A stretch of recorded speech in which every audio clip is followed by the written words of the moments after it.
ಸ್ವಲ್ಪ ಸಮಾಧಾನ ಮಾಡ್ಕೊಳ್ಳಿ. ಎಂಥ ಸಮಾಧಾನ ಮಾಡ್ಕೊಳ್ಳೋದು? ನಾವೇ ಕಟ್ ಮಾಡೋ ಕೆಟ್ಟ ಜನ ಅಂದರೆ ನಮ್ಮನ್ನೇ ಯಾಮಾರಿಸ್ಬಿಟ್ಲು ಆ ಮಹಾತಾಯಿ. ಎಲ್ಲರೂ ಒಬ್ಬರೇ, ಆದರೆ ಎಲ್ಲರೂ ಬೇರೆ ಬೇರೆ. ಏನಾಯ್ತು?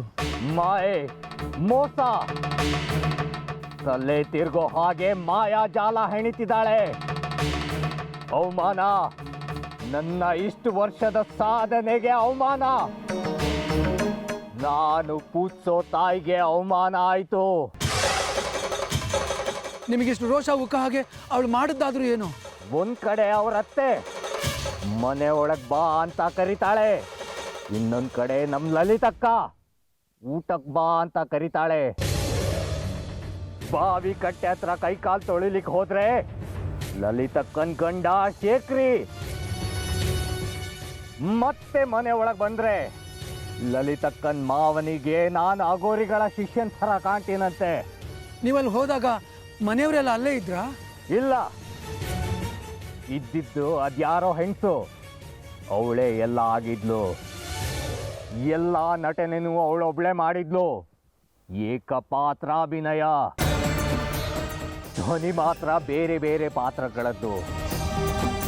ಮಂಕು ಬೂದಿ ಎರಚಿಬಿಟ್ಲು ಈ ಕಾಲ ರುದ್ರ ಸಿದ್ದೇಶ್ವರ ಕಡ್ಕಿಗೆ.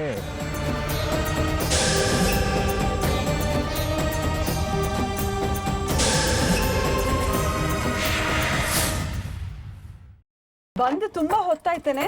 ಅಜ್ಜಿ ಮಂಡಿ ನೋವು ಅಂತಿದ್ರು, ಪಂಡಿತ್ರ ಹತ್ರ ಹೋಗಿದ್ವಿ. ಇಲ್ಲ ಅಮ್ಮ, ನಾನು ತಡವಾಗೆ ಬಂದೆ. ಯಾಕೆ ತಡವಾಗಿ ಬಂದೆ? ಇವತ್ತೇನು ಹಬ್ಬ ಅಲ್ಲ, ಹರಿದಿನ ಅಲ್ಲ, ದೇವಸ್ಥಾನದಲ್ಲೇನು ಅಷ್ಟು ಕೆಲಸ ಇತ್ತಾ? ಕೆಲಸ ಏನೋ ಬೇಗ ಮುಗೀತು, ಆದರೆ ಅವ್ರು ಯಾರೋ ಸಿಕ್ಕಿ ಮಾತಾಡ್ತಾ ಕೂರ್ಸ್ಕೊಂಬಿಟ್ರು, ಅದಕ್ಕೆ ಹೊತ್ತಾಯ್ತು. ಶೇಖರ್ ಇರ್ಲಿಲ್ವೇನೆ ಅಲ್ಲಿ? ಗುರ್ತು ಪರಿಚಯ ಇಲ್ದರ ಜೊತೆ ಬೇರೆ ಯಾರೋರ ಜೊತೆ ಹಾಗೆಲ್ಲ ಮಾತಾಡಬಾರ್ದು. ಅವ್ರು ತುಂಬ ಒಳ್ಳೆಯವ್ರಜ್ಜಿ. ಅವತ್ತು ಹೇಳಿರ್ಲಿಲ್ವಾ ದುರ್ಗಾ ಸಪ್ತಾಹ ಮಾಡಕ್ಕೆ ಹೇಳಿದ್ರು ಅಂತ, ಅವರೇ ಸಿಕ್ಕಿದ್ದು. ಹೌದಾ? ಸರಿ ಬಿಡು, ಮುಂದಿನ ವಾರನೇ ದುರ್ಗಾ ಸಪ್ತಾಹ ಶುರು ಮಾಡ್ಕೊಂಡ್ಬಿಡೋಣ. ಅದಕ್ಕೆ ದಿವಸ ಕೇಳ್ಕೊಂಬರಿಕೆ ಅಂತ ಹೋಗಿದ್ವಿ. ಅಮ್ಮ, ನಮ್ಮ ದೇವು ಕೂಡ ಬರೋನಿದ್ದ. ನಾವು ಬರೋದು ತುಂಬ ಹೊತ್ತಾಗೋಯ್ತು.